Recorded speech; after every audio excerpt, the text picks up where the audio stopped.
Getting traffic today is hard, even for the biggest websites on the planet. AI is eating clicks, social feeds are stealing attention, and ranking on Google is becoming more about how big your brand is.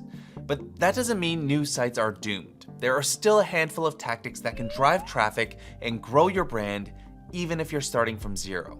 And it all starts with a simple tactic that helps you rank in Google, get recommended by AI assistants, and attract real customers. And that's listing yourself in the right directories. Directories tell both Google and users that your brand exists, that it's legit and active in your niche. Start with the obvious ones like Google Business Profile, Yelp, and Apple Maps. Then move on to the niche-specific directories. For example, TripAdvisor for travel, Houzz for home design, and Avvo for lawyers. Now, a lot of industries have hundreds of these. Some won't move the needle at all, but a few can make a huge difference, and those are the ones worth going after. So, how do you find the right ones? Simple.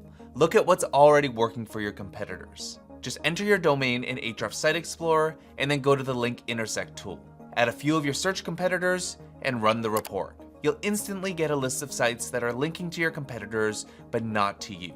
Just scan that list for directories and go submit your site there. Do it because it's a fast and low effort way to make your brand more discoverable with a near 100% success rate. And once you've done that, it's time to give people a reason to actually visit your site. And one of the most effective ways to get people to your site is by creating free tools.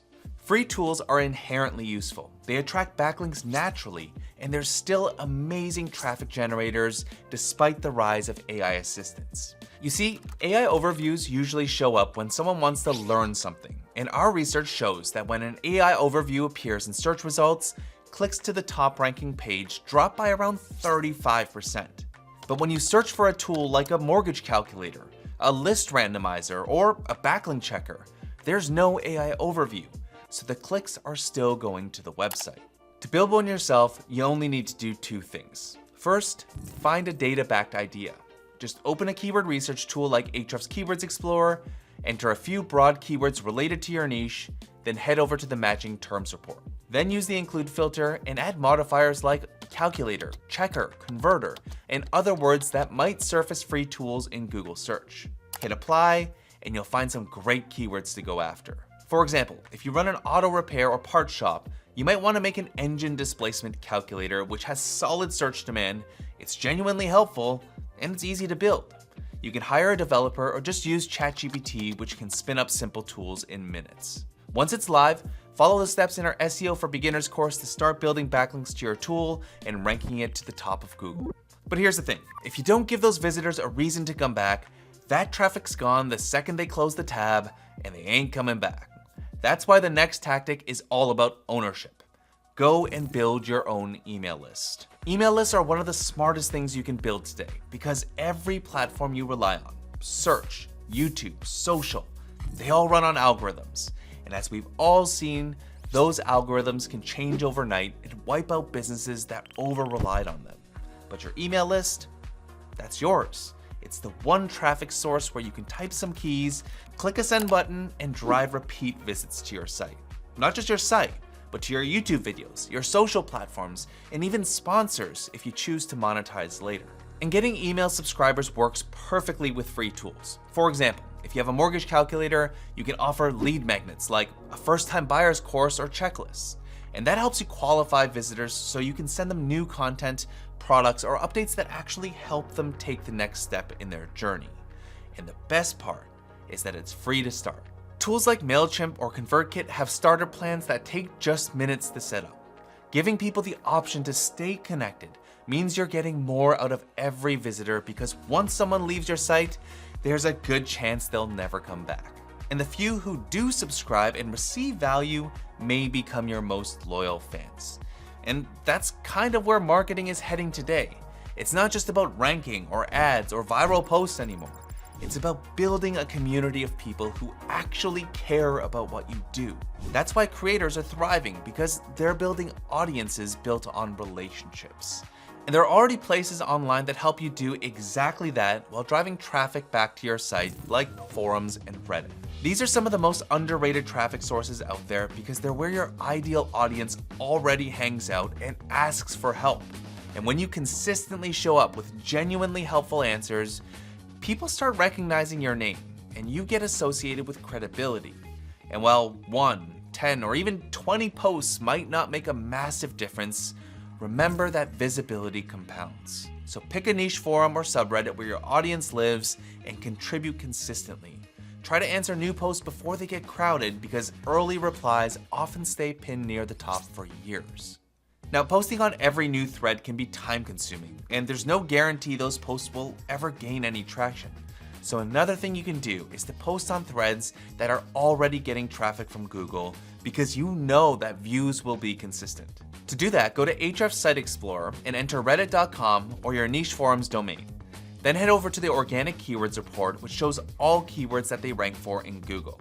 Then select the keyword filter and add a list of keywords relevant to your niche. Apply the filter and you'll get a list of threads, some that are pulling thousands of visits each month. Ideally, you'll want to post in threads like this one that don't have a ton of comments because fewer comments means less competition, meaning your comment is more likely to stand out.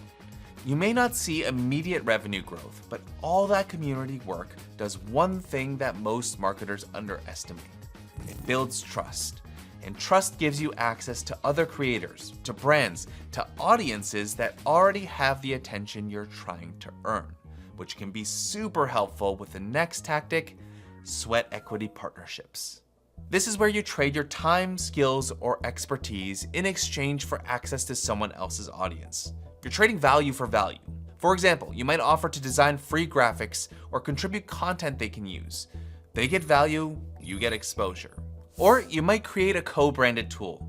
You handle the build and they get to host it on their site with a link back to yours. The goal isn't just to get a yes, so you shouldn't treat it like a pitch. It's to identify a real need from someone influential in your space and show up with something that solves it. Now, obviously you can't be like, hey, can I trade you my sweat equity for access to your audience? You want to show that you've done your homework and that they're not just another person you're offering sweat to. So you might say something like, hey name, I'm Sam, a longtime newsletter subscriber. I've noticed that you recommend NerdWallet's mortgage calculator in your emails, and you once mentioned that you wish you had this feature. Thought I'd give it a crack, and I think it makes the tool way more helpful. Is this what you had in mind? This approach works because you're leading with value, not a pitch. From there, you can let the relationship evolve naturally and collaborate when it makes sense. I almost hate calling this a tactic because it's really just about building a relationship with someone inside your niche. And that's becoming more important than ever because we're entering an era where so much of marketing is automated, templated, and outsourced to AI. As consumers, we can feel that shift. The content's efficient, but it's starting to feel less human, which means as a creator, your biggest advantage is you. That's why you need to create experience-driven content. As marketers, we default to mechanics. How do I rank? How do I get more traffic? How do I get more signups? Tell me step by step. And everything I've shared so far, building tools, growing your email list, showing up on forums and Reddit, partnering with brands, they all still work. But they're tactics anyone can copy. Experience-driven content is the part no one can steal. It's what makes people choose you over everyone else. It's that human layer that ties all the puzzle pieces together and actually makes the tactics work well. So, how do you create this type of content? Well, step 1, do something worth talking about, and step 2, tell that story. Here's the deal. If you don't have anything interesting to say, it's probably because you're not doing anything interesting. Traffic is just traffic. If you want to leave a meaningful impression on people, it's the interesting things you actually do that make people want to subscribe, share your tools, and recommend your content. And the cooler the thing you're doing, the more you'll want to talk about it on your site, in your emails, and across communities like niche forums and Reddit. So if I were starting from scratch, this is the mindset that I'd go in with to fuel my website. Live the story only you can tell and build the systems that help it spread.